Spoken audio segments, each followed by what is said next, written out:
um enorme prazer de escutar a palestra dela, que é professora emérita da Universidade Federal do Rio, doutora, tendo defendido tese na Universidade de Birmingham, na Inglaterra, tendo feito pós-doc em Yale. Ela é autora, pesquisadora, conhecedora profunda de teoria e crítica teatral e é uma das grandes leitoras e intérpretes de Shakespeare no Brasil. Então, gostaria de pedir uma salva de palmas para ela, a professora Marlene Soares dos Santos. Muito obrigado, professora. Fica à vontade. Obrigada.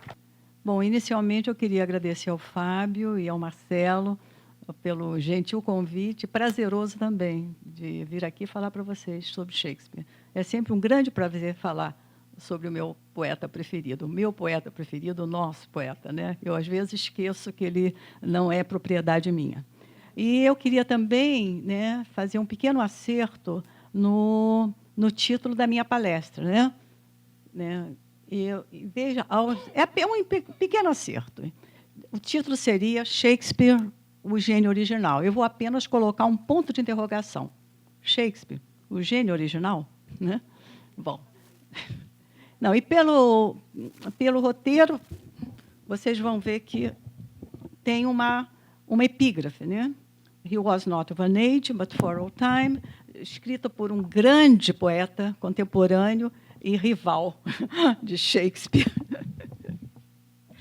Contemporâneo e rival de Shakespeare, Ben Jonson.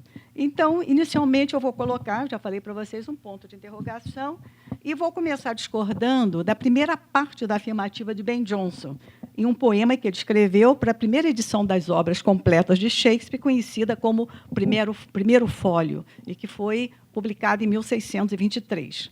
He was not of an age. Ele não era, ele pertencia a uma época, a elizabetana jaimesca, que começou na segunda metade do século XVI e termina na primeira metade do século XVII,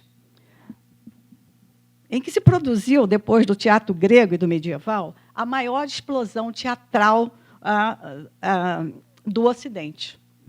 Segundo cálculos de alguns críticos, cerca de 250 peças deste período sobreviveram. Mas eles calculam ser apenas 1/3 do total de peças representadas e que foram perdidas porque não foram impressas, né? Vocês imaginam, 250, apenas 1/3, o número de peças que foram produzidas e representadas. As 38 ou 40 peças shakespearianas, eu vou falar sobre isso mais tarde, seriam uma parte bem reduzida deste imenso repertório e sem nenhuma pretensão de serem originais. A proposta desta palestra é inserir Shakespeare no seu momento histórico. Segundo o conselho de Samuel Johnson, o primeiro grande editor e o primeiro grande crítico de Shakespeare, que viveu no século XVIII, de 1709 a 1784, e quando ele diz o seguinte, que Shakespeare deveria ser avaliado in the light of the age in which he lived and his own particular opportunities, à luz da época em que ele viveu e de suas oportunidades específicas, particulares, né? Quais são essas oportunidades específicas de Shakespeare, né? Shakespeare nasceu no lugar certo, na Inglaterra, no momento certo, 1564. O país começava o seu momento de crescente estabilidade política depois dos reinos tumultuados de Henrique VI e a Maria I, cognominada a Sanguinária. Com a subida de Elizabeth ao trono, as coisas começaram a melhorar.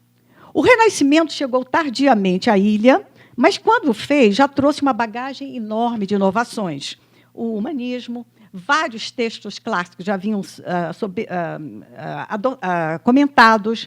E, nesta época, acontece também o desenvolvimento extraordinário do ensino público, as famosas grammar schools, né?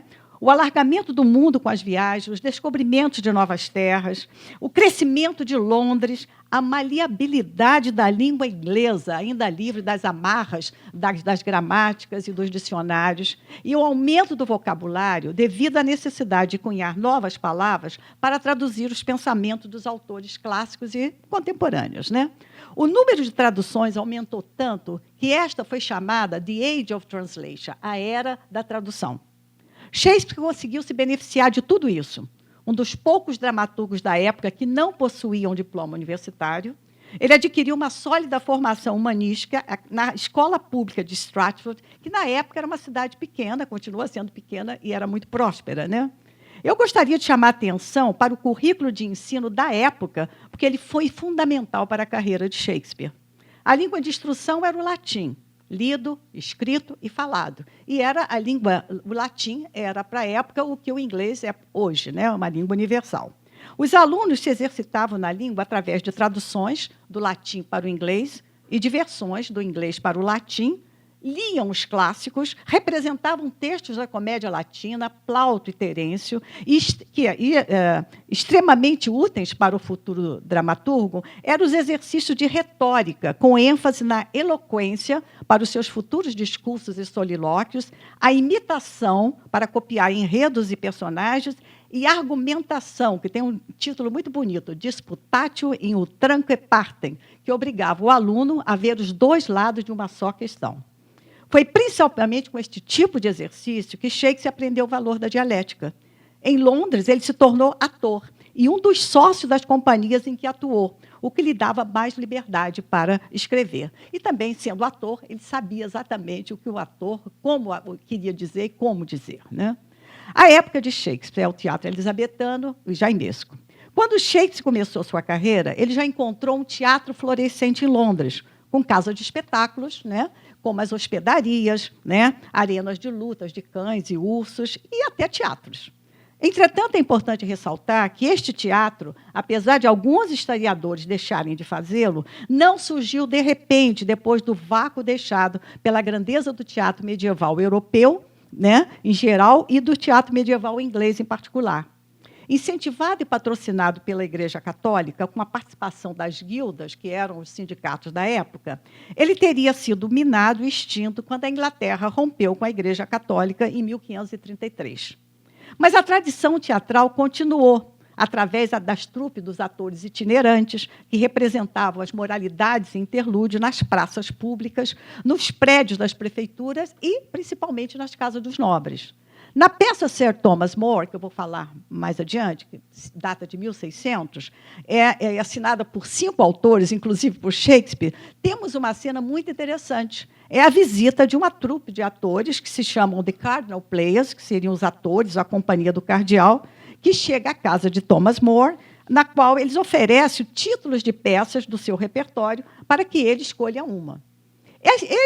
More, então, pergunta quantos são os atores, e a resposta é, abre aspas, 4 homens e um menino, 4 men and a boy, fecha aspas. Ao ser informado que o menino representaria 3 papéis femininos, More comenta, ele está sobrecarregado. Temos uma cena semelhante em Hamlet, quando o príncipe, ao receber os atores, nota que o menino havia crescido um pouco, lembra? A diferença é que estes atores que aparecem em Londres são membros de uma companhia já estabelecida lá, na metrópole, e que estavam fugindo da competição com os atores mirins. Aliás, esta competição, essas companhias de atores mirins, é algo também único no teatro elizabetano jainesco, e merece uma palestra, uma outra, né?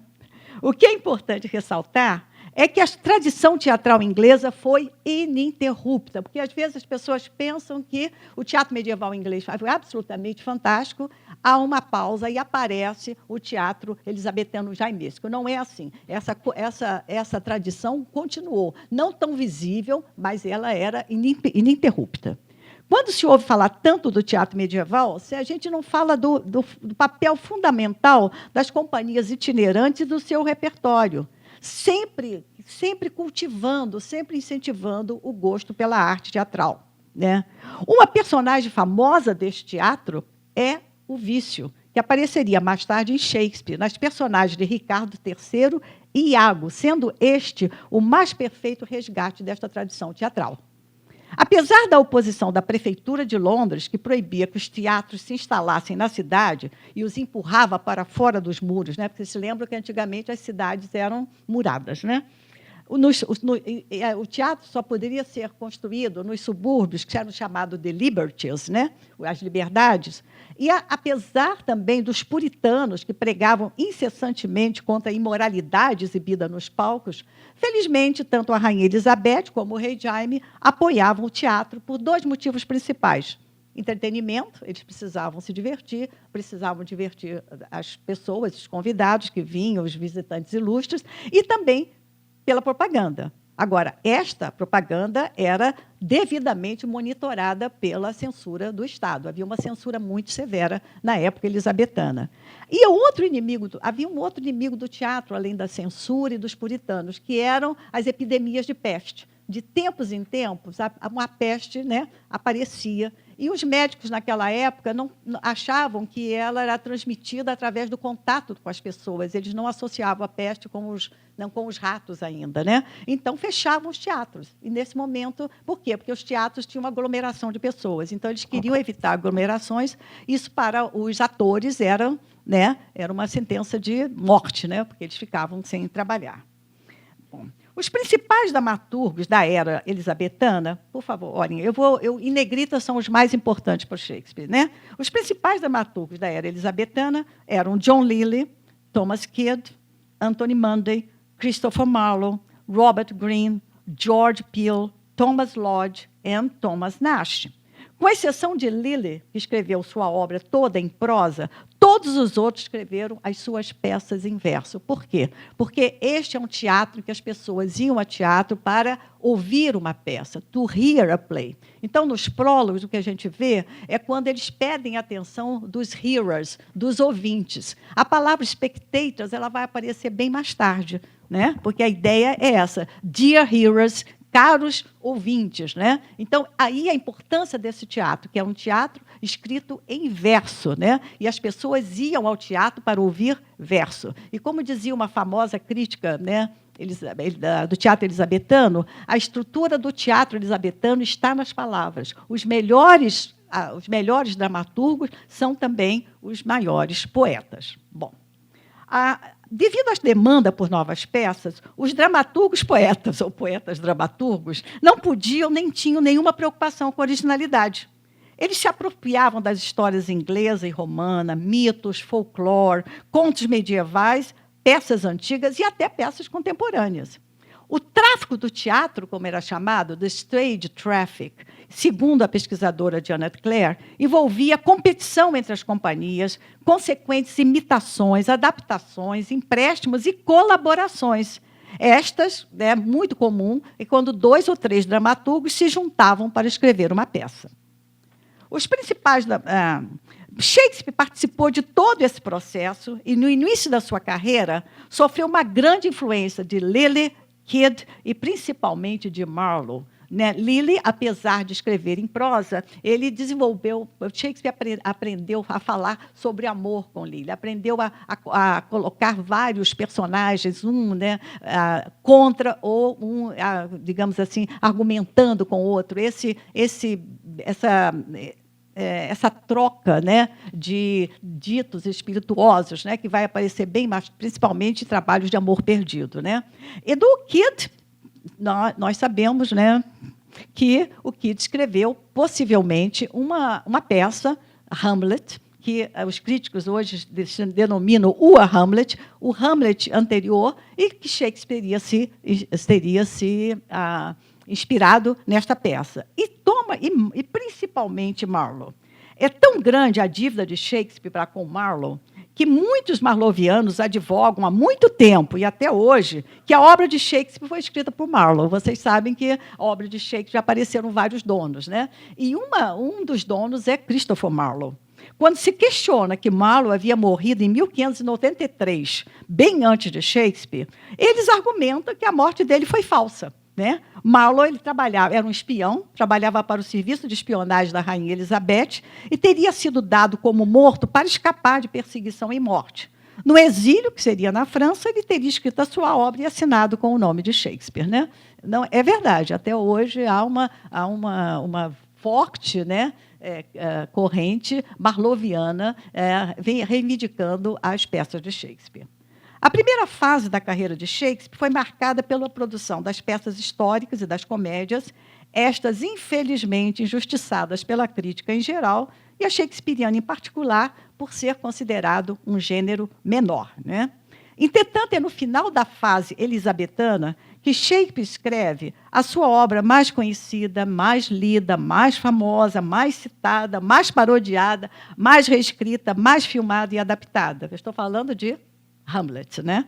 Que data de 1601. Elizabeth morreu em 1603 e, então, Jaime sobe ao trono.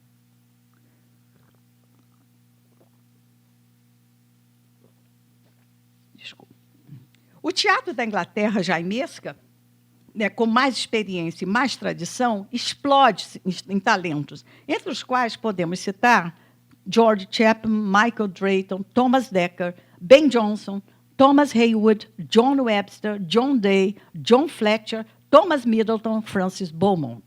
A competição se torna ainda mais acirrada, mas os métodos de composição das peças, imitação, adaptação, empréstimo e colaboração, continuam os mesmos. Novos tipos de dramaturgia aparecem. As city comedies, são as comédias citadinas de Jonson, as tragicomedies, as tragicomédias de Beaumont e Fletcher, e as travel plays, peças de viagem, de Day e Fletcher. Heywood diz ter escrito sozinho ou em colaboração cerca de 220 peças, sozinho ou em colaboração. Às vezes eram até 3 para escrever uma peça, das quais só restaram 20, né? Webster escreveu 2 das mais famosas tragédias do teatro, né, jaimesco. The White Devil, é o Diabo Branco, e The Duchess of Malfi, a Duquesa de Malfi. Beaumont e Fletcher formaram a parceria mais bem-sucedida da história do teatro inglês. E Middleton escreveu cerca de 35 peças, e o seu teatro está sendo reavaliado, tendo ganho uma bela edição das suas obras completas, editadas pela editora Oxford, em 2007. Ele também merece a atenção dos shakespearianos por sua colaboração com Shakespeare em Timão de Atenas e por sido responsável pela revisão de Macbeth. Alguns críticos também acreditam que ele tenha escrito parte de Medida por Medida. Mas não há nenhuma dúvida de que Fletcher tenha sido colaborador de Shakespeare em 2 peças, Henrique VIII e 2 Primos Nobres. E é neste período que Shakespeare atinge o auge da sua dramaturgia, escrevendo Otelo, Rei Lear, Macbeth, Antônio e Cleópatra e A Tempestade. Pode-se deduzir, a partir do que se sabe da vida particular e profissional de Shakespeare, that he was of an age, que ele pertencia à sua época. Nesse sentido, ele não era original. Na sua prática dramatúrgica, ele usou dos mesmos métodos dos seus contemporâneos, imitando e adaptando, tanto assim que apenas 4 das suas peças, Trabalho de Amor Perdido, Sonho de uma Noite de Verão, As Alegres Comadres de Windsor e a Tempestade, não possuem fontes conhecidas. E todas essas 4 peças são comédias. Eu vou voltar a elas mais tarde. Um crítico fundamental para o estudo de Shakespeare, Geoffrey Bullough, publicou 8 volumes, contendo todas as fontes em que Shakespeare se baseou para escrever cada uma de suas peças. O que significa que, neste sentido, repito, Shakespeare não era original. Entretanto, para se destacar em uma profissão em que existiam tantos grandes talentos, era preciso ser excepcional. E Shakespeare foi, como poeta e como dramaturgo. Shakespeare, o poeta, os poemas narrativos, que não são muito conhecidos, mas é difícil dissociar o poeta do dramaturgo. E eu vou tentar mostrar a vocês por quê. Então, já disse, né, da importância da poesia nesse teatro, né, e você não consegue. É como diz, os grandes dramaturgos são também os grandes poetas. Né? Então, famoso primordialmente por sua obra dramática, a sua obra poética, propriamente dita, permanece quase desconhecida. Entretanto, ele é autor de 2 excelentes poemas narrativos, Vênus e Adonis e O Estupro de Lucrécia. Vênus e Adonis pode ter sido escrito em 1592, ano em que a peste bubônica assolou Londres e os teatros tiveram que ser fechados. A data da publicação do poema é 1593, que marca não só a estreia de Shakespeare como autor publicado, até então ele não tinha publicado nada, mas também o encontro com seu patrono, o conde de Southampton, já que o poema é dedicado a ele. Em uma época em que a precariedade financeira era uma constante na vida dos homens de letras, né? Não mudou muito, né? É necessário que estes buscassem, né, a se inserir num sistema de mecenato, em busca de apoio para suas obras. A fonte deste poema, Shakespeare foi buscar no seu poeta clássico preferido, Ovídio, e na sua obra Metamorfose, que ele deve ter lido e relido quando frequentava a Grammar School, lá em Stratford, né, na sua escola secundária. Este livro tem uma função primordial na tragédia Titus Andrônicos, em que Lavínia, filha de Tito, depois de ter sido estuprada e ter a língua e as mãos cortadas para não poder denunciar os criminosos, né, é através do exemplar do livro que conta a história de Filomela, que também tinha sido estuprada pelo cunhado e que também ele havia lhe cortado a língua para que ela não o denunciasse, e através do exemplar das Metamorfoses de Ovídio, ela aponta a história de Filomela e consegue narrar os crimes de que foi vítima. O poema se inscreve na tradição da literatura erótica da época. Shakespeare não inventou, ele apenas se inseriu nesta tradição, narrando a paixão não correspondida de Vênus, a deusa do amor, por Adônis, um jovem que a recusa, porque só pensa em caçar, invertendo a ordem dos mitos gregos, em que os homens são os caçadores, né? É muito interessante ver a deusa do amor ser repelida, né, por um rapaz. Sem poder sobre a morte, Vênus não pode impedir que Adônis seja morto por um javali. Do seu corpo brota uma flor vermelha com laivos brancos que Vênus colhe e leva consigo, profetizando, abre aspas, de agora em diante a dor fará parte do amor, fecha aspas. Deve-se ressaltar a mudança de tom do poema, predominante erótico e cômico, com Shakespeare explorando a exuberante sensualidade da deusa e a sua frustração por ter todas as suas promessas de amor rejeitadas, e terminando com o seu sofrimento diante da morte do amado, que ela, apesar de todo o seu poder, não consegue evitar. Então, o poema é cômico, em determinado momento a morte aparece e ele muda de tom. O que nos lembra a comédia Trabalhos de Amor Perdidos, em que Shakespeare mostra como os cômicos jogos de sedução entre as damas e os cavalheiros são bruscamente interrompidos no final com a notícia da morte do pai da princesa da França, o que determina a separação imediata dos casais apaixonados. Vênus e Adônis foi a obra impressa de Shakespeare mais popular durante toda a sua vida. Entre 1593, data da sua primeira publicação, até a sua morte, em 1616, o poema teve, no mínimo, 10 edições. Nós estamos falando da era elisabetana, gente, há 400 anos atrás. Publicado mais uma vez em 1675, ele foi deixado de fora de todas as edições da obra de Shakespeare durante todo o século XVIII, talvez por causa do conteúdo erótico. E, apesar do entusiasmo dos poetas românticos por Shakespeare, John Keats e Coleridge, à medida que o século XIX avançava, a severidade da moral se aprofundava e rejeitava o poema por causa do seu erotismo. A partir da metade do século XX, Vênus e Adônis têm sido reavaliado e elogiado em função da exuberância da linguagem e da dramaticidade da narrativa. Esse poema é lindamente traduzido pelo Alípio e está, né, publicado pela editora Leia. Essa tradução, se eu não me engano, ganhou um prêmio, né? Bom. Ao dedicar Vênus e Adônis ao conde de Southampton, Shakespeare lhe promete um outro poema que seria um trabalho mais sério, A Graver Labor. Por quê?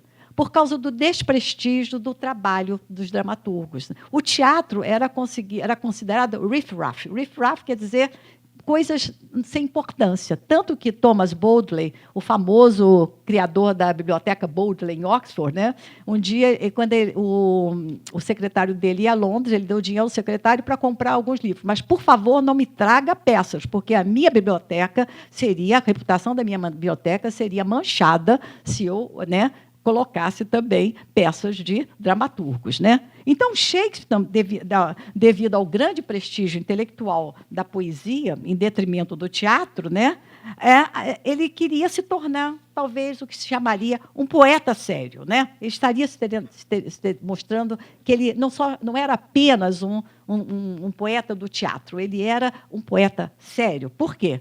Porque o estupro de Lucrécia seria o resultado de mais uma tentativa de realizar essa ambição. E, mais uma vez, o poema é dedicado ao conde de Southampton.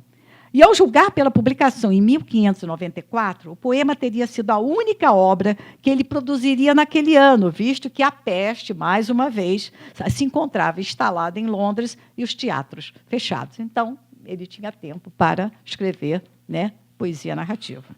Shakespeare vai se aventurar em um outro tipo de poema narrativo, The Complaint, que se chama O Lamento, cujas sementes se encontram nas obras dos poetas medievais, principalmente na obra de Geoffrey Chaucer, né? O autor dos Contos de Canterbury. E Shakespeare também vai se inspirar nesses poemas para escrever mais tarde Troilus e Cressida. Vocês estão vendo? Não se consegue separar a poesia do Shakespeare da dramaturgia, né? É no livro The Legend of Good Women, A Lenda das Mulheres Boas, que aparece a história de Lucrécia. Nesta obra, as figuras femininas, né, são centrais e narram as suas histórias de amor e sofrimento. Outra obra importante que influencia Shakespeare foi a da coletânea de vários autores, intitulada Mirror for Magistrates, Espelhos para Magistrados, publicada em 1559, em que os espíritos, né, de figuras históricas lamentam seus destinos em verso. Esta tradição de histórias narradas pelos próprios protagonistas já havia sido recuperada desde a última década do século XVI. Ele se vale dos exemplos formais de obras anteriores, de Ovídio e do historiador Tito Livio, e obras contemporâneas para contar, em O Estupro de Lucrécia, não só um drama individual, Lucrécia violentada pelo filho do rei, que é seu hóspede, como um drama político, já que o suicídio de Lucrécia causa a expulsão da dinastia dos Tarquínios de Roma e a transição da cidade para a república. Deve-se destacar a caracterização das personagens nesse poema. Lucrécia, que se considera propriedade do marido e que, mesmo sem culpa, considera que o desonrou, se suicida. E Tarquínio, que imediatamente após o crime se arrepende. O Tarquínio nos remete imediatamente a quem? Aquele que comete o crime e imediatamente se arrepende. Macbeth. O Estupro de Lucrécia não teve uma carreira tão bem-sucedida como Vênus e Adônis, mas o seu sucesso, mesmo assim, foi enorme. 7 edições durante o tempo em que Shakespeare viveu e mais 3 antes de 1655. Entretanto, foi praticamente esquecido nos 2 séculos seguintes, só reaparecendo no final do século XX como objeto da crítica feminista. Ganhou uma edição só para ele em 1971 pela New Penguin Shakespeare e atualmente é incluído nas 4 mais prestigiosas edições das obras completas de Shakespeare. É interessante destacar que O Estupro de Lucrécia chegou ao teatro, tendo sido encenado no Teatro Swan de Stratford em 2006. Tal é a dramaticidade das figuras, das personagens, né? Desculpa. Sem sombra de dúvida, a grande contribuição para a poesia lírica inglesa foram os sonetos. Este deriva de uma tradição europeia, como vocês sabem, que remonta a Petrarca. E no século XVI, ela chegou à Inglaterra, Petrarca é do século XIV, ela só chegou na Inglaterra no século XVI, através de Sir Thomas White e Henry Howard, no começo do século XVI. Eles não só traduziram a obra do poeta italiano, como também adaptaram a forma do soneto, né? Transformando o soneto de 1/8 e 1/6 para 3 quartetos e um dístico, que passou a ser conhecido primeiro como soneto inglês, e atualmente também é chamado de soneto shakespeariano, porque foi a forma que Shakespeare mais praticou, né? No final do século XVI, desenvolveu-se a sequência de sonetos, uma série de poemas líricos descrevendo a corte a uma mulher ou a relação amorosa entre o poeta e sua musa. Apesar de só terem sido publicados em 1609, acredita-se que Shakespeare começou a escrever os seus sonetos bem antes, né, lá pelo final da década de 1590. O que é importante destacar é a inserção de Shakespeare nos movimentos literários do seu tempo e lugar, desfazendo a ideia de um gênio solitário, criando a sua obra sem qualquer tipo de influência e motivação externas. Com os sonetos, mais uma vez, Shakespeare se inscreveu na tendência literária do momento. A sequência de 154 sonetos shakespearianos não tem título. Os primeiros 17 sonetos são dirigidos ao fair youth, ao belo jovem, insistindo com ele para casar e ter filhos. Até o soneto 126, os seguintes sugerem uma relação com este homem a quem o poeta promete imortalizar a juventude, a beleza com seus versos, celebra a mutualidade da relação e lamenta as separações temporárias. Outros sonetos registram tensões e desencontros. O poeta reclama que o jovem foi seduzido pela sua própria amante, sente ciúmes de um poeta rival, lamenta que o jovem o esqueceu e sugere a renovação do relacionamento, apesar das dúvidas quanto à sua constância. E o poeta também pede desculpa por ele mesmo ter sido infiel.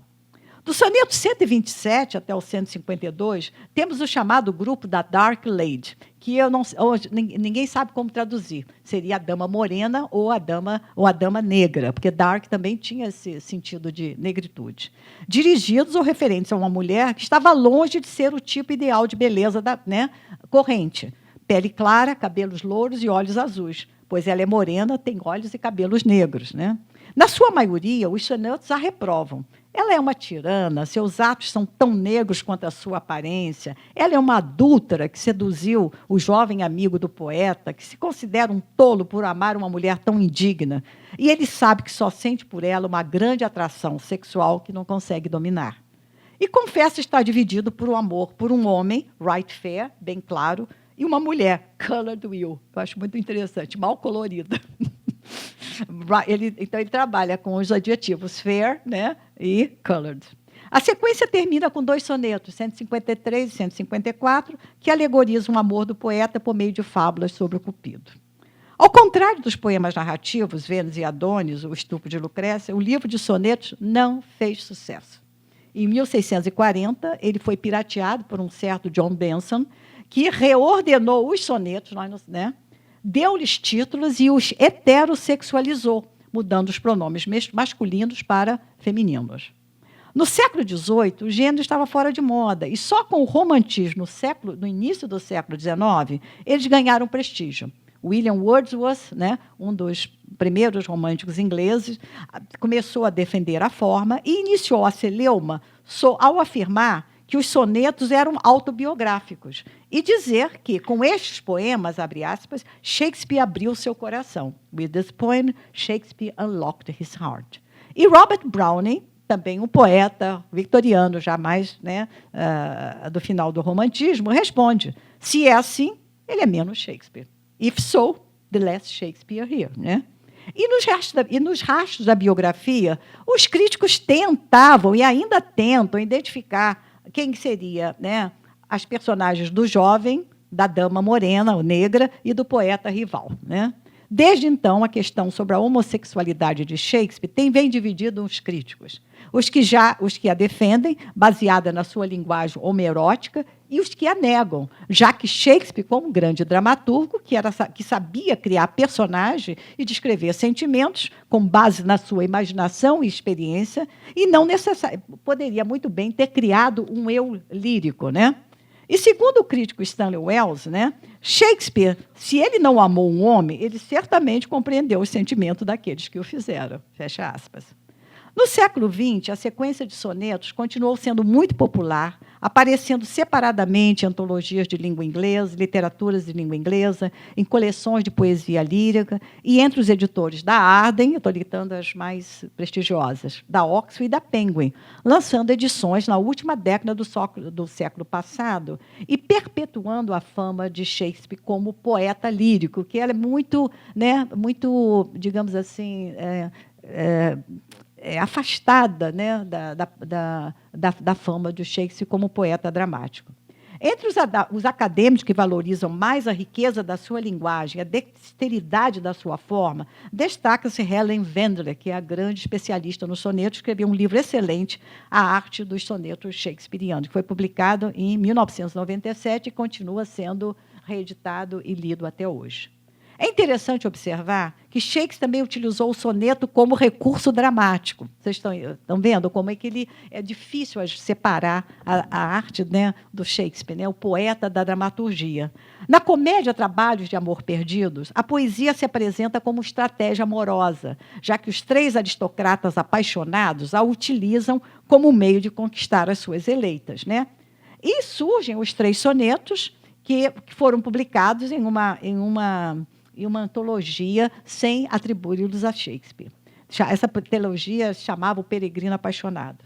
Também em outra comédia, A Sombria, Bom é o que acaba bem, o soneto é empregado para acrescentar complexidade ao caráter da heroína.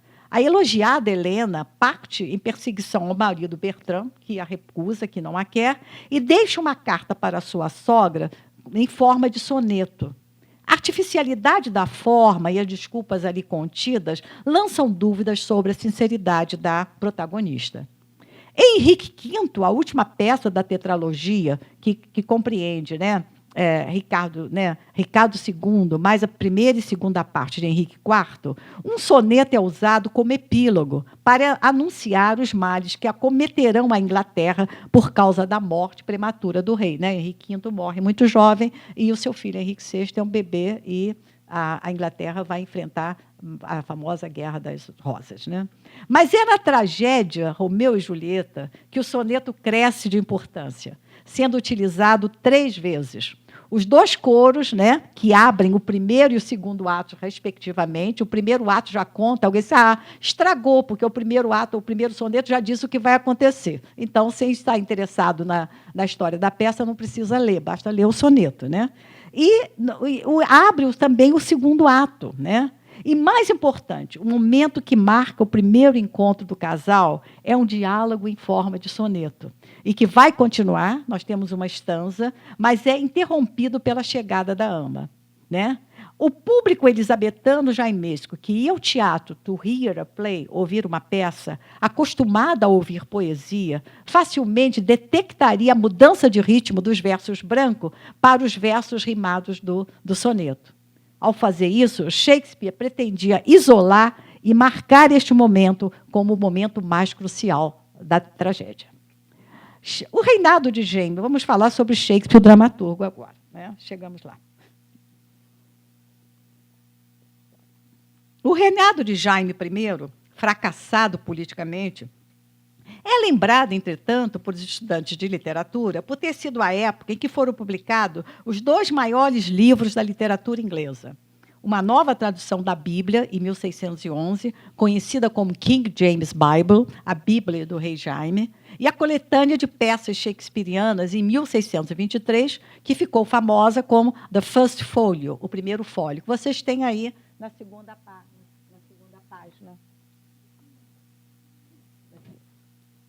Do roteiro. Eu vou falar sobre ele. Bom. 7 anos após a morte de Shakespeare, um livro contendo 36 das suas peças foi lançado em Londres graças aos esforços de 2 colegas e amigos, Henry Condell e John Hemmings. Causou, no mínimo, curiosidade, pois era de um tamanho grande, de um papel muito bom, semelhante a um dicionário, a uma enciclopédia de hoje, a um livro de ciências, né? Formato geralmente reservado para obras, né, chamadas de grande porte, teologia, história, direito, e para as obras completas dos autores clássicos, como Homero e Santo Agostinho. E até os modernos, como Sidney Spencer. Né? Como as peças, em geral, eram escritas para o teatro público, nós já vimos, elas eram consideradas triviais e podiam muito bem serem apenas impressas em formato quarto, e aquele seria o livro de bolso de hoje. Né? Bom, em 1616, o grande poeta e dramaturgo contemporâneo de Shakespeare, Ben Jonson, publicou um fólio com uma coleção dos seus escritos, incluindo 9 peças, e o intitulou Works, Obras.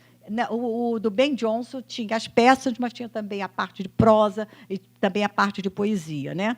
E o título do trabalho, Works, em inglês, quer dizer obras. E foi objeto de brincadeiras e de ironias que diziam que Ben Jonson havia esquecido a diferença entre work e play, entre o que era trabalhar e brincar. Play no sentido de peça. Né?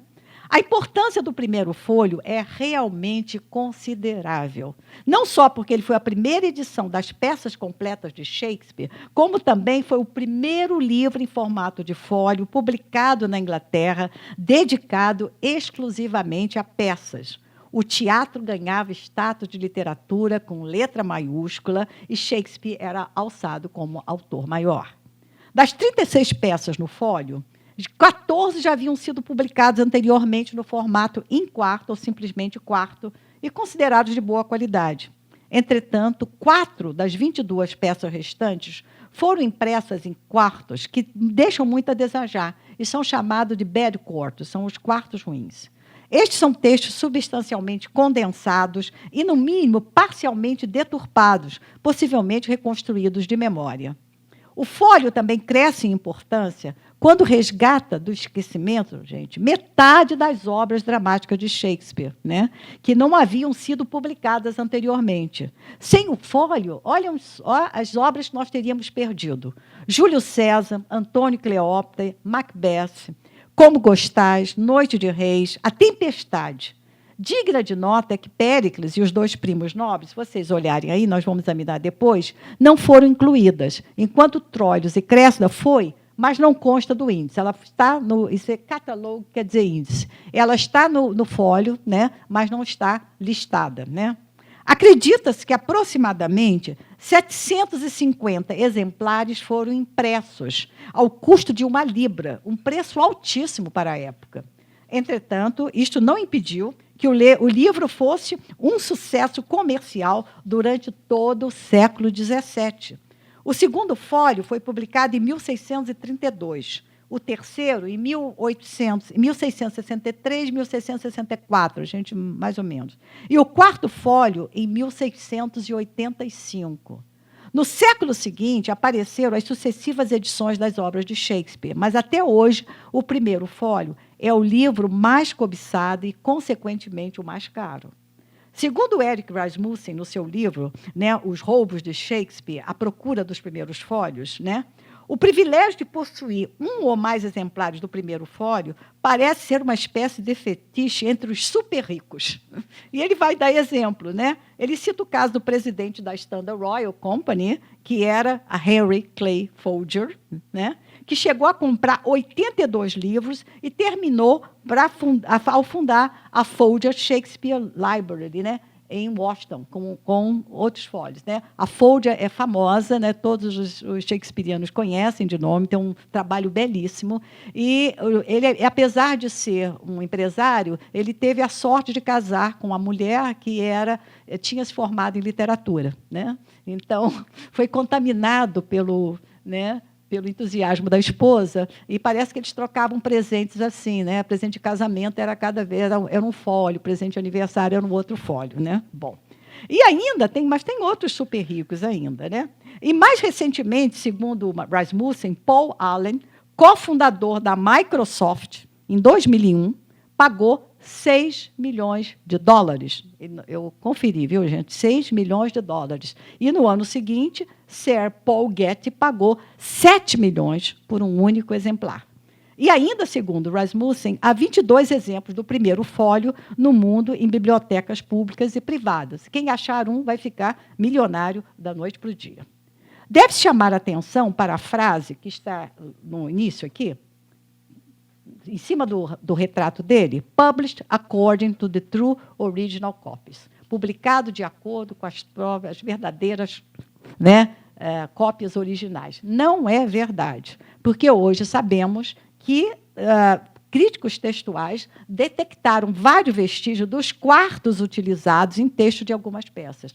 Agora, o texto de uma peça teatral é algo muito fluido. Né? Você tem o texto, nós vamos falar sobre isso, e a peça ela se realiza no palco. Né? Então, no palco, às vezes, o ator não pode falar uma palavra, depois corta, e tem o texto publicado e tem o script usado no teatro. Né? Bom, o problema é que não se tem nenhum original das peças escritas por Shakespeare, né? Os chamados fall papers, que são os rascunhos. Né? Todos eles desapareceram. E o catálogo, o índice, né? Não menciona Troilos e Cressida, eu falei para vocês, apesar da peça constar do volume, e não lista nem Péricles, nem os dois primos nobres. Já se aventou a possibilidade de que estas peças foram excluídas por terem sido escritas em colaboração. Péricles com um George Wilkins, que era um autor menor, um dramaturgo menor, e a segunda com John Fletcher, que, aliás, já está traduzido. Entretanto, Henrique VIII foi escrita com este último, né? E está no índice. Com estes 3 acréscimos, o cânone dramático shakespeariano passa a ser constituído de 39 peças. Né? Agora, Shakespeare comediógrafo. Ao olharmos o índice do primeiro fólio, a divisão das peças e a sua classificação há muito têm sido questionadas.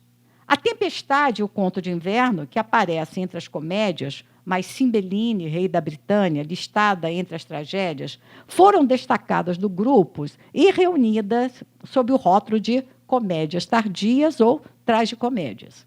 Entretanto, desde que um grande crítico vitoriano publicou um livro, Shakespeare, um estudo crítico da sua mente, da sua arte, em 1875, ele argumentou que elas são marcadas por uma grande influência romanesca, romanesca no sentido dos romances gregos, dos romances de cavalaria, né? E aí chamou de romances. E elas passaram a ser classificadas como tais, ao lado de Péricles, né? Que, como já foi mencionado, não foi incluído no fólio. Atualmente, estas 4 peças, né, A Tempestade, O Conto do Inverno, Péricles e Cymbeline, né, nas edições modernas completas de Shakespeare, como a Riverside, elas são tratadas separadamente. Criou-se um novo gênero para elas, romances. Levando-se em consideração que Troilus e Cressida, como já foi dito, não aparece no índice, mas consta do livro, pode-se concluir que a comédia foi o gênero mais praticado por Shakespeare, 13 peças ao todo. E é no exercício de escrever comédias que ele se apresenta mais original, entre aspas. Né?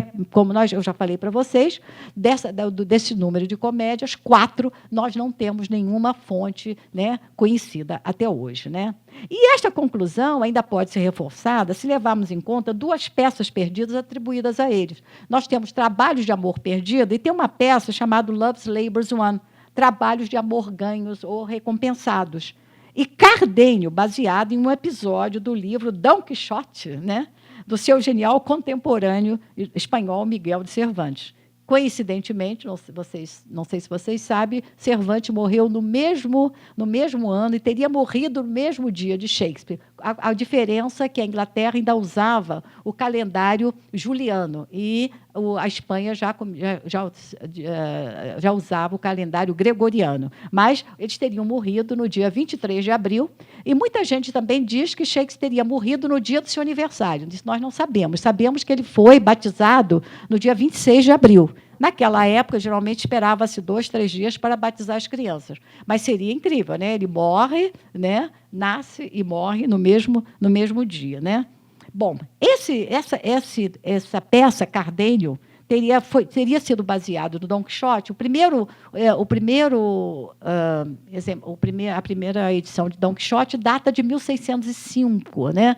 O Jaime, né, a Espanha tinha sido a grande inimiga da Inglaterra, mas o Jaime estava querendo fazer uma aproximação com a Espanha, né? E até pensando em casar o seu filho mais velho, Henrique, com uma princesa espanhola. Né? Então, começou a haver, digamos assim, um tráfico de diplomatas para assinar tratados de paz. Nesse tráfico, nesta ida dos diplomatas ingleses para a Espanha, eles viram o grande sucesso, porque o Cervantes foi um best-seller, né, quando saiu, né, foi um grande best-seller. E teriam levado esse livro para lá. Nós sabemos que já tinha dicionários de espanhol e inglês, e Fletcher e o Shakespeare teriam adaptado uma das histórias e escrito Cardenio. Está assinada com o nome deles, mas essa cópia se perdeu. Né? Bom, segundo a cronologia atualmente aceita da obra de Shakespeare, pode-se afirmar que ele passou a maior parte da sua carreira escrevendo comédias. E o gênero, né? Entretanto, elas não foram e não têm sido devidamente apreciadas. E é por esse motivo que eu vou me debruçar particularmente sobre elas. Humberto Eco, no seu livro O Nome da Rosa, ficcionaliza a perda do segundo livro de Aristóteles, que trataria da comédia.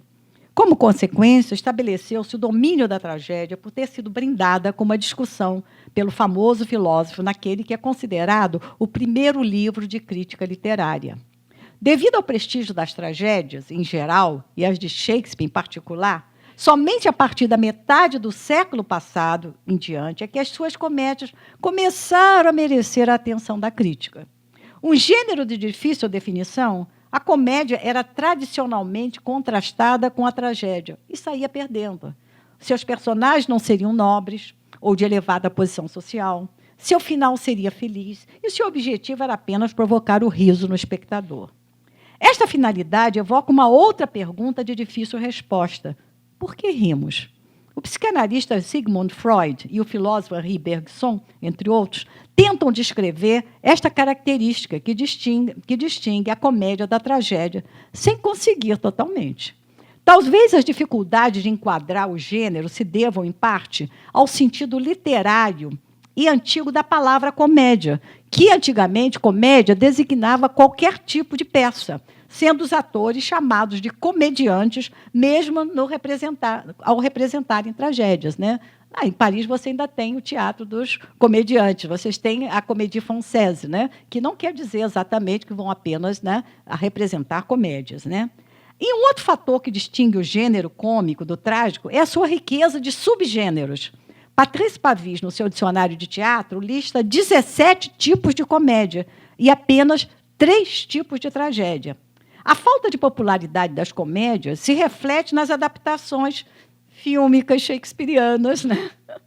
Que prestigiam as tragédias e as peças históricas. E eu estava me lembrando, eu só me lembro de, claro, A Tempestade, que está sendo mostrada, que também não é considerada muito tragédia, mas A Megera Domada, né? Me lembro da Muito Barulho por Nada e Noite de Reis. Você lembra de mais alguma, Fábio? Hã? Obrigada, O Mercador de Veneza. O Mercador de Veneza. Entende? Bom, escrita desde o início até a fase final da sua carreira, as comédias foram sendo submetidas às mudanças do tempo, desde a era elizabetana até a era jaimesca. Nesse ínterim, a Inglaterra crescia, Londres se tornava popular e próspera, o teatro alcançava o apogeu da sua popularidade e qualidade artísticas. Né? Ao escrever suas comédias, apesar das dívidas evidentes de Shakespeare para com as diferentes tradições literárias e teatrais, sua atitude característica em relação a elas é sempre diferente, exploratória, dialógica, inovadora e mediada pela sua enorme capacidade de criar tipos cômicos e fazer rir. A fim de estudar as comédias escritas por Shakespeare em diferentes épocas, várias tentativas de classificação têm sido feitas. Se, por um lado, classificá-las é tarefa quase impossível, por outro, é uma maneira breve e didática de situá-las no cânone. Vou tratar apenas de 2 grupos, as comédias românticas e as chamadas comédias sombrias. As românticas se encontram todas listadas no índice do primeiro fólio. E as sombrias seriam Measure for Measure, Medida por Medida, All's Well That Ends Well, Bom é o que acaba bem, deve-se acrescentar Troilus e Cressida. Alguns críticos acrescentariam o Mercador de Veneza a este grupo, né, de comédias sombrias. Nas comédias românticas, claro, o amor é o grande tema e a mola propulsora da ação. Somente a Comédia dos Erros ele é secundário ao amor familiar. Em As Alegres Comadres do Windsor, o romance entre Fenton e Anne cede lugar à vingança das comadres contra o Falstaff. Entretanto, antes de poderem ficar juntos, os namorados têm que enfrentar diversos obstáculos externos, como a autoridade paterna, em Sonho de uma Noite de Verão, traições, em Dois Cavaleiros de Verona, ameaças de morte, em Noite de Reis, e até a própria morte, como eu já mencionei, Trabalhos de Amor Perdidos, que termina não com o casamento, não com uma festa, mas com o mensageiro avisando a princesa que o pai havia morrido. Elas também têm que enfrentar problemas internos, como problemas de personalidade, em A Megera Domada, e mudanças de sentimento, como em Muito Barulho por Nada. Em geral, as comédias românticas apresentam mais de uma história que se entrelaça com outra no decorrer da ação. Por exemplo, as histórias de Valentino e Silvia, Proteu e Júlia, em Dois Cavaleiros de Verona, as de Petrúquio e Catarina, Lucêncio e Bianca, em A Megera Domada, e até 4 histórias, em Sonho de uma Noite de Verão. A dos 4 casais de jovens enamorados, né? Hérmia e Lisandro, Helena e Demétrio, a de Teseu e Hipólito, e a do rei e a rainha das fadas, Oberon e Titânia. Mas a história de Píramo e Tisbe dos artesãos. Com exceção de As Alegres Comadres de Windsor, que, como o próprio título indica, se passa na Inglaterra, o contexto sociopolítico dos enredos se encontra em localidades estrangeiras, evocativas do romantismo, como Verona e Milão, em Os Dois Cavaleiros de Verona, Éfeso, na Comédia dos Erros, Navarra, em Trabalhos de Amor Perdidos, Atenas, em Sonho de uma Noite de Verão, Veneza e Belmonte, no Mercador de Veneza, Messina, em Muito Barulho por Nada, França, Como Gostais, e Ilíria, em Noite de Reis. Não obstante a ideologia patriarcal dominante nas eras elizabetana e jaimesca, as inglesas eram consideradas as mulheres mais livres da Europa. Segundo um ditado da época, afirmava que, abre aspas, a Inglaterra é o paraíso das mulheres, o inferno dos cavalos e o purgatório dos criados, fecha aspas, né? A figura de uma mulher forte no trono, governando o país por longos anos, também deveria contribuir para a autoestima das inglesas, que saíam sozinhas, né, e frequentavam o teatro, sendo uma parte importante do público pagante, né, como atestam vários epílogos que as incluem, como este de Como Quiserem, abre aspas. Meu caminho será o da conjuração, e começarei com as mulheres. Eu lhes ordeno, mulheres, pelo amor que têm aos homens, que gostem tanto desta peça quanto lhe der prazer. Isto é citado como uma prova da presença feminina nos teatros e também uma das razões pelas quais Shakespeare também teria criado heroínas tão interessantes. Seria para agradar, né, ao público feminino. Consequentemente, não causa espécie o fato de as personagens femininas serem figuras dominantes no universo da comédia. Muito antes da crítica feminista, que desde os seus primórdios, em 1980, as distinguiam em estudos, como o livro da Linda Bamber, Comic Women, Tragic Men, Mulheres Cômicas e Homens Trágicos, o crítico George Gordon já defendia em 1944, abre aspas, que de todos os ângulos de abordagem da comédia shakespeariana, o ângulo principal é e deve ser o da feminilidade, fecha aspas. Então, ele é um precursor do feminismo, né? O que é fácil de se constatar quando se verifica como as mulheres se destacam nas tramas de todas as comédias, empalidecendo sobremaneira as personagens femininas. Masculinas. Júlia e Silvia, de Os Dois Cavaleiros de Verona, e Herme e Helena, de Sonho de uma Noite de Verão, não hesitam em enfrentar o desconhecido da floresta em defesa de um sonho de amor. As voluntariosas Adriana, de A Comédia dos Erros, e Catarina, de A Megera Domada, lutam por um lugar mais digno na esfera patriarcal. As espirituosas Princesa da França e suas 3 damas de companhia em Trabalhos de Amor Perdido, apesar de apaixonadas, né, em bom português, pintam e bordam com seus amados e estabelecem condições para se casarem com eles. Beatriz, de Muito Barulho por Nada, e Rosalinda, de Como Quiserem, se recusam a fazer o tradicional jogo de sedução para conquistar maridos. A ardilosa Pórcia enfrenta um tribunal para salvar o seu casamento, e a judia Jéssica foge para se casar com um cristão e um mercador de Veneza. Viola, vítima de um naufrágio, luta para sobreviver em um país desconhecido em Noite de Reis. E as bem-humoradas comadre Ford e comadre Page ensinam bom comportamento ao marido ciumento e ao conquistador barato, ao Sir John Falstaff, em As Alegres Comadres de Windsor. Enquanto, na mesma peça, Anne Page foge para casar, né, com seu amado Fenton. Deve-se ressaltar que, para conseguir os seus objetivos, estas jovens se disfarçam de homens, acrescentando ironia e hilaridade a algumas situações, já que no teatro elisabetano jaimês, como nós sabemos, os papéis femininos eram representados por jovens rapazes, adolescentes. Em Noite de Reis, Olivia se apaixona por Viola quando esta se faz passar por Sebastian. E, em Como Quiserem, Phoebe cai de amores por Rosalinda, que finge ser Ganimedes, para dar lições de amor ao seu amado. Neste caso, temos um rapaz, ator, fingindo ser uma moça, Rosalinda, que se disfarça de rapaz, Ganimedes, e representa o papel de Rosalinda para Orlando. Isso se perde um pouco no teatro moderno, né? Essas ironias se perdem, né?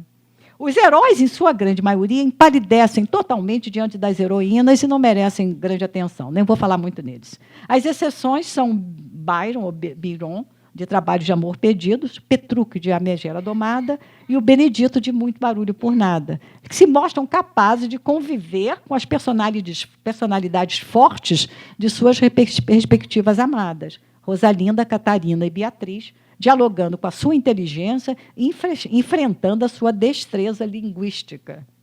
Além das mulheres, merecem destaque personagens secundários que são geralmente os responsáveis por grandes momentos de comicidade nas peças. Segundo Robert Wyman, por pertencerem aos enredos secundários, eles oferecem uma perspectiva outra à trama principal. De uma certa maneira, eles interpretam para a plateia aquilo que, né, o que está acontecendo na história principal. Em geral, eles se encontram na parte inferior da escola social, como os escravos e a comédia dos erros, os criados de A Megera Domada e os dois cavaleiros de Verona, e os artesãos do sonho de uma noite de verão.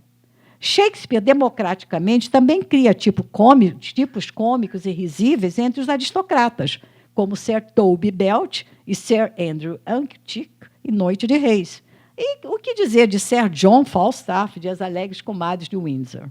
Acrescenta-se a estas os tipos cômicos tradicionais, o palhaço, o clown e o bobo, dotados de uma teatralidade tão exuberante que extrapolam os limites do gênero das comédias e se intrometem nas tragédias, como vai acontecer com os bobos de Hamlet e Rei Lear.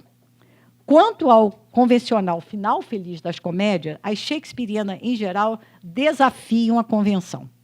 Como nos lembra Bárbara Eliodoro, o sorriso é, via de regra, mais adequado do que o riso. Né? O fato é que, com exceção de uma noite de verão, encerrada com a comemoração de 3 casamentos e a bênção das fadas, né, ao palácio, As Alegres Comadres de Windsor, que termina com um casamento e uma festa para a qual até o vilão Sir John Falstaff é convidado, todas as outras comédias românticas têm um final parcialmente feliz e até um infeliz, como é o caso de Trabalho de Amor Perdidos, né? Que já mencionei, que a morte do pai da princesa interrompe os jogos amorosos.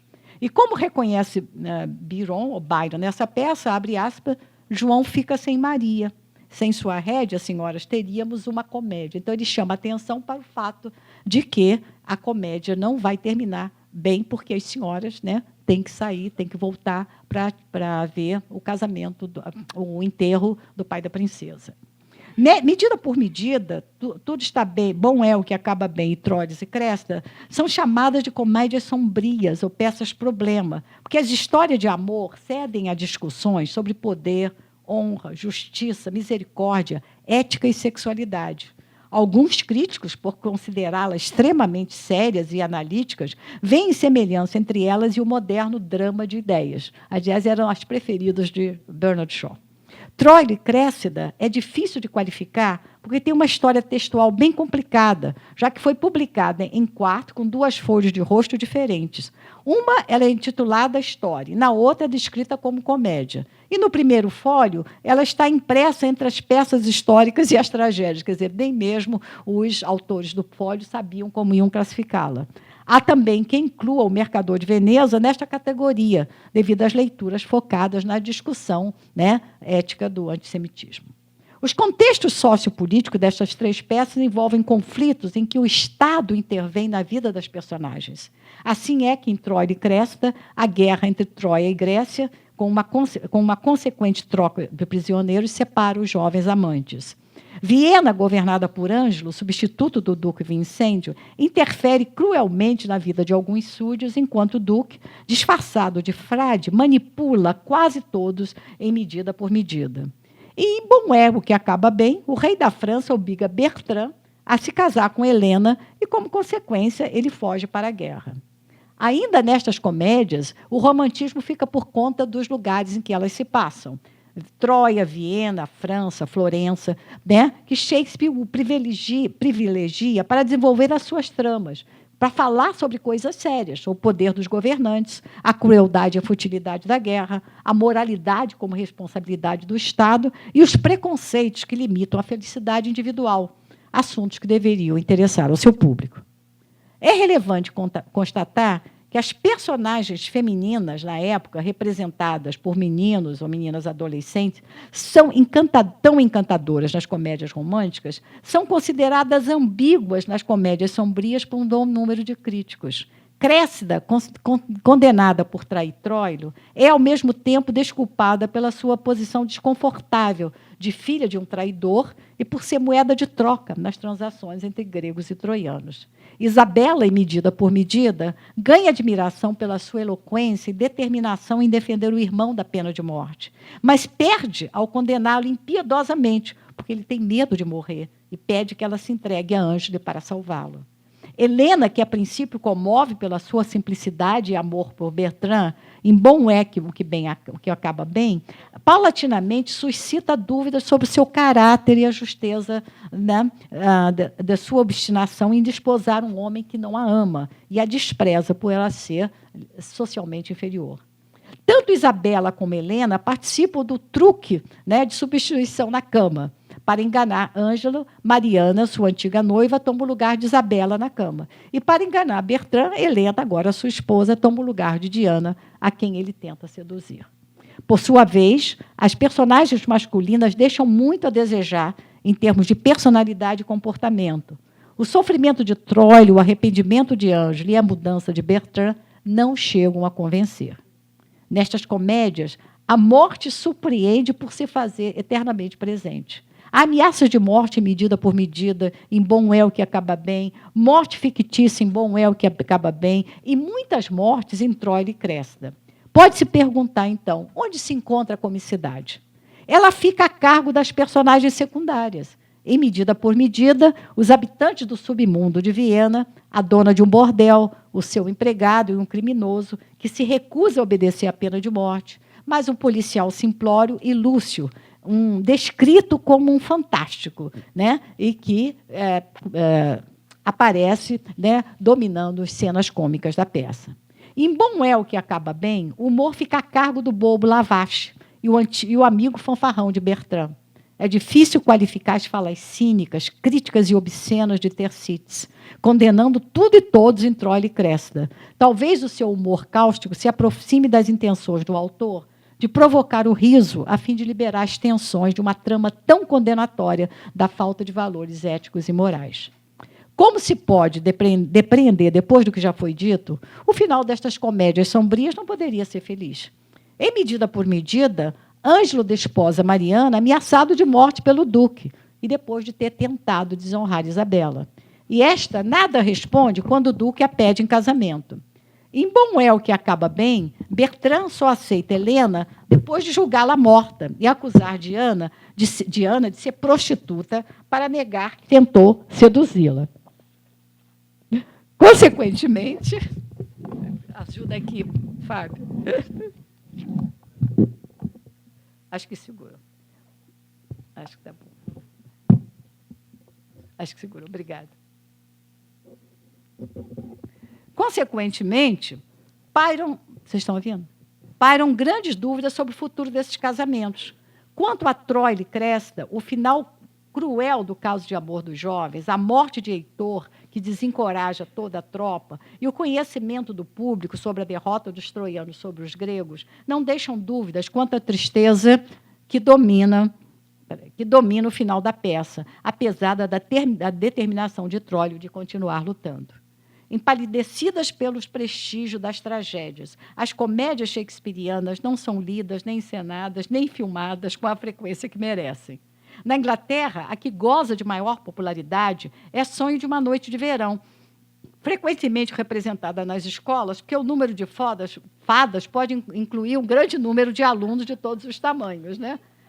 Porém, a relação entre o artesão Bottom, transformado em asno, e a rainha das fadas, Titânia, não ganha a dimensão erótica que está implícita na peça, né? Devido ao surgimento da crítica feminista, a megera domada passou a ser muito popular dentro e fora das fronteiras inglesas, né? Bom, estou a falar sobre o cânone shakespeariano hoje.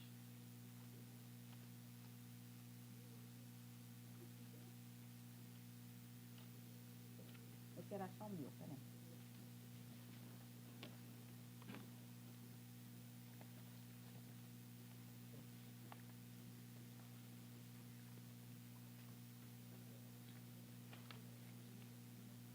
Eu separei e perdi. Eu quero achar o meu.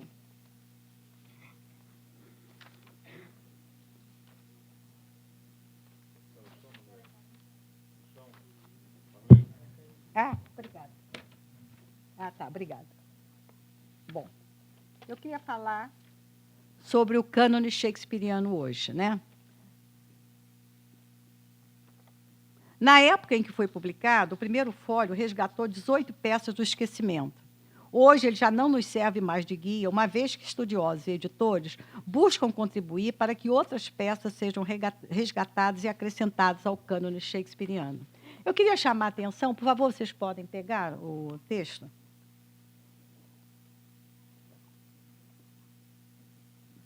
Primeiro, eu queria chamar a atenção para o número de comédias, vocês estão vendo? Elas se ocupam, olha o grande número de comédias, né? E parece que Shakespeare começou, né? A Tempestade, apesar de estar em primeiro, né? Teria sido a última peça que ele teria escrito sozinho, né? Ele escreveu mais duas com Fletcher, né? A measure for measure, medida por medida, eu botei middle, então ponto de interrogação. Teria havido a colaboração, ele não teria escrito a peça sozinha, esse outro dramaturgo teria ajudado, né? Nas histórias, aqui vocês veem lá embaixo a vida do rei Henrique VIII foi com Fletcher. A primeira parte do rei Henrique VI, lá no número 96, estão vendo? Essa teria, há uma dúvida enorme, essa teria sido uma colaboração enorme, com 3 até 4 dramaturgos. Então, é uma peça com muita colaboração mesmo, ele não escreveu sozinho. Troilo e Cressa eu botei aqui, porque ela fica, né, eles não sabiam onde colocar, é uma peça difícil de classificação, então botaram entre as histórias e as tragédias, né? E quando vocês olhem as tragédias, Tito Andrônico não foi escrita sozinha, ele teve a colaboração do George Peele. Time of Athens, o Timão de Atenas, teve a colaboração de Thomas Middleton, né? A tragédia de Macbeth também teve a revisão do Thomas Middleton, né? E aqui embaixo eu coloquei as duas peças que não aparecem no fólio. Péricles, que teria sido escrita com esse outro dramaturgo, né, George Wilkins, um dramaturgo realmente menor, e de Two Noble Kinsmen, que foi a segunda peça. Ele escreveu 2 peças com Fletcher, A Vida do Rei Henrique VIII e Os Dois Primos Nobres, né? Agora, por que o Marlowe ele escreveu muitas peças sozinho? Porque o Marlowe teve uma vida, né, muito breve, né? O Marlowe foi absolutamente brilhante, mas viveu muito pouco, então todo o talento dele não pôde ser, né, desenvolvido. Mas por que Shakespeare teria escrito com tão poucos colaboradores? Por que ele teria tão poucos colaboradores? Shakespeare não só, aquelas peculiaridades que o Johnson fala, ele não só foi ator, como ele também foi sócio das companhias de que ele participou. Então, o que significa isso? Sendo sócio da companhia, ele poderia ter se dispensado de representar e poderia se dedicar mais, né, à tarefa de escrever, né? Se bem que, no final, tanto Péricles, não, tanto Henrique VIII como os 2 primos nobres pertencem bem ao final da carreira dele, ao final de que ele já estava se despedindo, e John Fletcher, quando Shakespeare se aposentou, passou a ocupar o lugar de do Shakespeare como o dramaturgo, né? Aí já eram da companhia do rei, The King's Men. Bom, agora, eu queria falar sobre o cânone shakespeariano hoje, né? Eu botei aí uma porção de mais. Por quê? Esse foi o primeiro fólio, de 1623. Vamos falar do cânone shakespeariano de hoje, né? De 2017, né? Então, os textos de Hamlet, a partir da metade do século, isso aqui tem do século passado, os estudiosos da dramaturgia shakespeariana começaram a questionar a autoridade do primeiro fólio e resgatar as 2 outras versões de Hamlet no formato em quarto ou simplesmente quarto, né? O de 1603 é chamado o quarto ruim, por conter basicamente a história abreviada da peça sem a poesia, e chamar o quarto de 1604, enorme, de quarto bom. O quarto de 1603 já está traduzido em português, né? Quem quiser, é traduzido pela Edra. As edições existentes são chamadas conflated editions. Não existe uma palavra em português, estão usando a palavra conflacionadas, né? Mas não existe essa palavra. O que é uma conflated edition? Você pega as 3 edições e faz a sua. Então, você pega... O Hamlet tem 3 textos. Então, você pega o quarto ruim, o quarto bom e o fólio. E aí você escolhe, Entende? Isso é o que chamam conflated edition. Esses eram os Hamlets e os King Lears que a gente lia no passado. Hoje em dia, não. Hoje em dia, elas existem edições separadas, né? Então, olha só, em 1998, foi publicado a primeira edição do primeiro quarto de Hamlet. Em 2006, a New Arden Shakespeare inovou com a publicação da peça em 2 volumes, um contendo os textos do quarto de 1603 e do fólio, e o outro apenas o texto do quarto de 1604. Por quê? Porque é o maior, é o enorme. A crítica ainda não aceitou totalmente o quarto ruim, mas acha importante o seu resgate porque ele é um indício das condições de teatro na época, quando não havia direitos autorais e o texto acredita-se que tenha sido pirateado, né? Para ampliar ainda mais o mistério que caracteriza essa peça, fica a pergunta: qual Hamlet Shakespeare realmente escreveu? E qual Hamlet realmente é apresentado no teatro? Esse quarto é impossível, porque é enorme, né?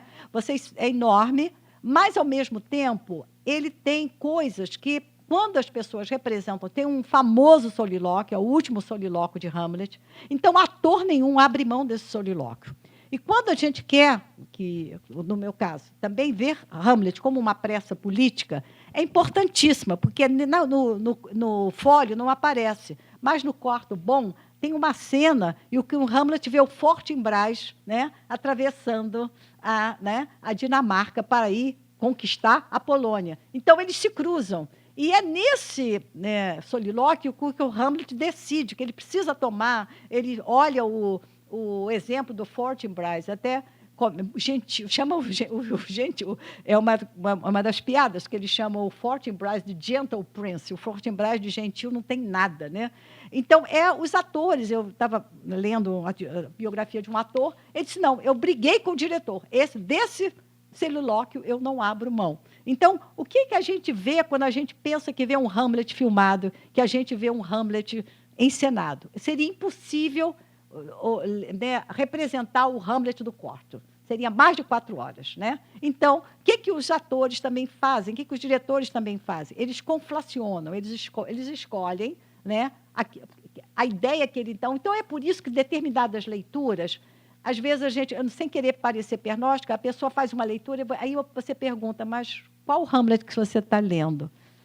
Porque, dependendo da sua edição, a sua leitura vai ser diferente. Vocês estão entendendo? Então, o outro problema é o King Lear, que é considerado por muitos críticos a obra-prima de Shakespeare, nós estávamos falando sobre isso, e que é um texto problemático também, porque existem 2 versões de títulos diferentes.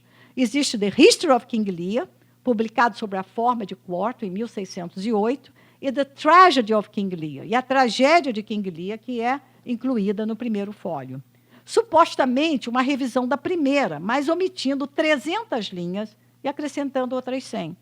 Somente a partir de 1980, os editores abandonaram a prática de fazer a fusão dos 2 textos e passaram a tratar as 2 versões como textos distintos, sendo ambos publicados recentemente em um único volume. Nas edições das obras completas da Oxford e da Norton, esta publica os 2 quartos, os 2 textos, o do quarto e o do fólio. Eduardo III há muito vem despertando a curiosidade dos críticos que acreditam que, em algumas cenas, pode-se detectar a contribuição shakespeariana ao texto que teria sido escrito pelo seu parceiro, John Fletcher. A nova tradução da Bárbara Eliodora deve ser... Este texto, Eduardo III, deve ser incluída no volume dedicado às peças históricas, na tradução da nova edição. Mas ele não é inteiramente por Shakespeare, né? Isso está... Né? Eu me lembro, né, que não tem o nome do Fletcher, mas botaram como sendo de Shakespeare, mas não é. A presença de Shakespeare também numa outra peça, Sir Thomas More. Eu já me referi a essa peça, lembra, no início, quando eu estava falando da visita dos atores itinerantes, né?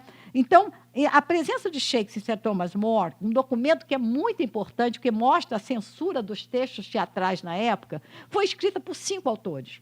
2 escreveram e 5. O Shakespeare seria a hand D, a mão de letra D, né? que ele teria escrito a cena em que Sir Thomas More evita que os londrinos revoltados, né, agridam e expulsem os imigrantes franceses. Há pouco tempo, o Sir Ian McKellen foi para a televisão por causa da polêmica com os imigrantes e recitou esse trecho de Sir Thomas More. O acréscimo mais problemático, entretanto, é o da peça Double Falsehood, que seria uma versão daquela peça Cardenio. Lembra que eu falei da peça Cardenio, que teria sido inspirada pelo Dom Quixote de Cervantes? O problema é que o autor da peça, Lewis Theobald, um famoso editor das peças de Shakespeare, disse que se baseou em um manuscrito da peça Cardenio. O problema é que ele nunca apresentou esse manuscrito. E a publicação de peças em que a contribuição de Shakespeare é mínima ou duvidosa, em séries que levam o seu nome, favorece o argumento de que o motivo para resgatar toda a obra shakespeariana seja mais financeiro do que acadêmico. Né? Porque, como diz o crítico David Scott Castan, abre aspas, certamente nenhum outro autor inglês fez tanto dinheiro para os seus editores e recebeu tão pouco em retorno, no royalties. Né? Shakespeare se tornou um dos escritores mais famosos do mundo e nunca conseguiu receber um só penny, um só centavo de direitos autorais. Neste sentido, Shakespeare foi muito original. E, além disso, né, ele é mais original ainda, por ser o único autor morto que continua a produzir. Né? Bom, concluindo.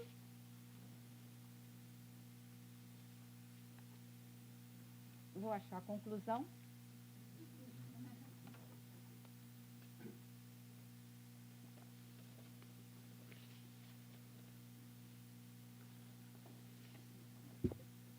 Obrigada, Tati.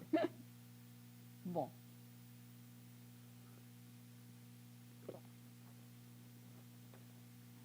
No ano passado, inúmeros países comemoraram os 400 anos da morte de Shakespeare.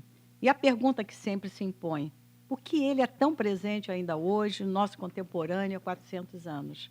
Algumas respostas podem ser arriscadas. Primeiramente, o seu domínio extraordinário da língua inglesa e o seu enorme talento como poeta, que possibilitam que ele seja lido e conhecido, já que a maioria dos seus admiradores só tem acesso à sua obra através da leitura, silenciosa ou falada. O seu também enorme talento como dramaturgo no desenvolvimento de um tema, na estruturação dos enredos e, principalmente, na criação de personagens.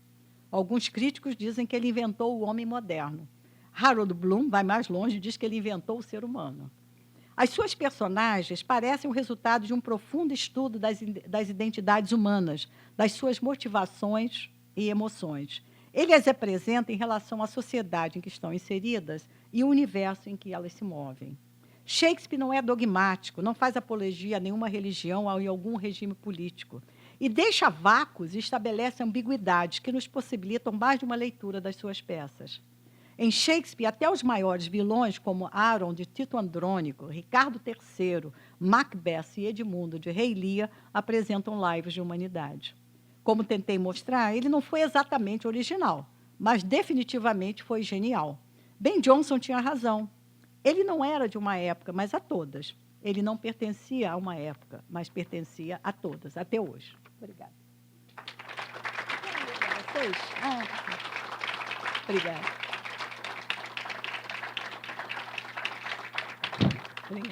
Eu quero ler para vocês, eu procurando, achei um texto, é de um livro, eu gosto muito, é de um grande crítico shakespeariano, Gary Taylor, e isso ele escreveu no prefácio de um livro. Eu traduzi, eu queria ler para vocês. Né? Ele fala sobre a eternidade de Shakespeare. Né? Durante algum tempo, Shakespeare se reinventou quase todos os dias. Ele era ator. Quando ele não estava representando peça, ele as estava escrevendo. Como ator, ele precisava se tornar 2 ou 3 personagens por peça. Como dramaturgo, ele tinha que representar todos os papéis da sua cabeça, temporariamente, se recriando a imagem de cada um deles. Ele brincava com identidades. Ele era a mutabilidade corporificada. Entretanto, gradualmente, o ritmo da metamorfose começou a diminuir. Em algum momento, entre 1603 e 1610, parece que ele deixou de representar. Depois de 1613, ele parou de escrever e viajar entre Londres e Stratford. Geográfica e imaginativamente, o seu mundo se reduziu. Finalmente, no dia 23 de abril de 1616, ele parou de se reinventar completamente. Ele foi enterrado 2 dias depois. Nós o estamos reinventando desde então.